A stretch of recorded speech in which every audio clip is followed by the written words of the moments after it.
Several months of testing and analyzing comes to a head as researchers with the University of Florida IFAS Center released their oyster situation report.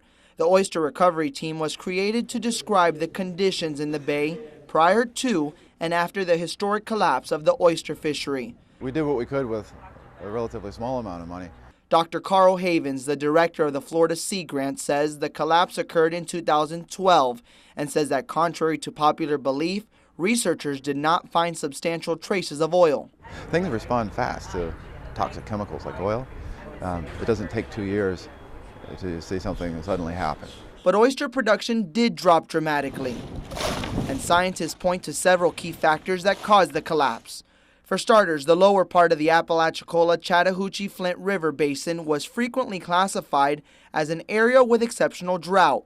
According to NOAA, the Atlanta area, which is where Lake Lanier is located, was labeled as the driest place in the U.S. from 2011 to 2012. As a result of low discharge levels, the bay experienced high levels of salinity. Couple that with the demand for oysters and over-harvesting from the oil spill, and you have a bigger problem. But that's not all.